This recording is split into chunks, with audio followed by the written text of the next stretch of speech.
नमस्कार दोस्तों, आज के इस वीडियो में हम बात करेंगे शब्दों के तार्किक क्रम के बारे में। इसके अंतर्गत पूछे जाने वाले प्रश्नों में आपको 5-6 शब्द दिए गए होते हैं जिन्हें हमें सार्थक क्रम या अर्थपूर्ण क्रम में जमाना होता है।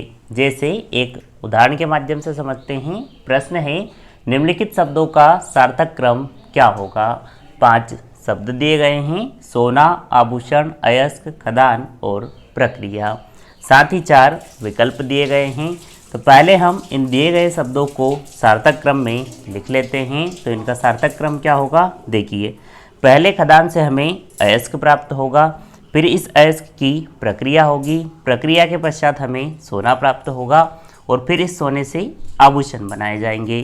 तो यह इनका सार्थक क्रम होगा। अब हम इनका स्थान भी लिख लेते हैं। खदान कौन से स्थान पर है, 4 नंबर पर, तो हम 4 लिख लेंगे। अयस्क कौन से स्थान पर है, 3 नंबर पर। प्रक्रिया कौन से स्थान पर है, 5 नंबर पर।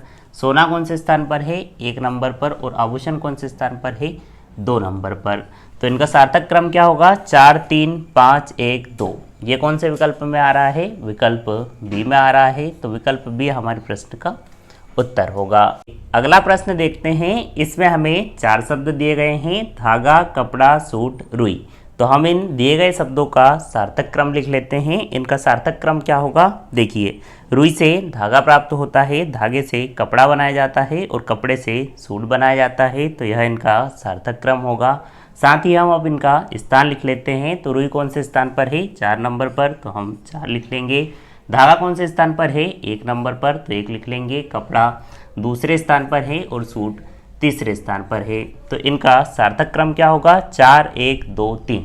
ये कौन से विकल्प में आ रहा है, पहले विकल्प में आ रहा है। तो विकल्प ए आपके प्रश्न का उत्तर होगा।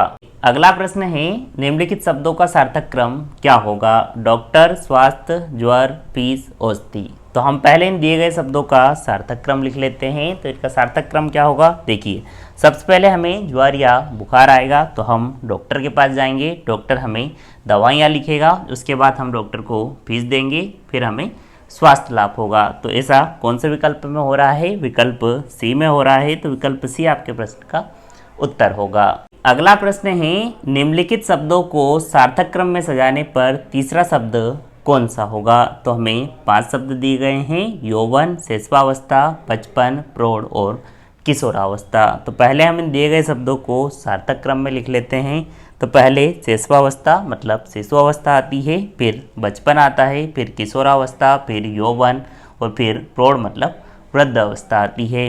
तो इसमें से तीसरा शब्द पूछा गया है हमसे। तो यह पहला, दूसरा, तीसरा। तो तीसरा शब्द कौन सा है, किशोरावस्था।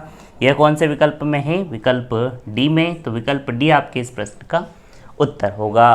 तो आज के वीडियो में इतना ही। उम्मीद है आपको आज का वीडियो लेक्चर अच्छा लगा होगा। यदि अच्छा लगा हो तो अपने दोस्त के साथ शेयर करें, चैनल को सब्सक्राइब करें। धन्यवाद, जय हिंद।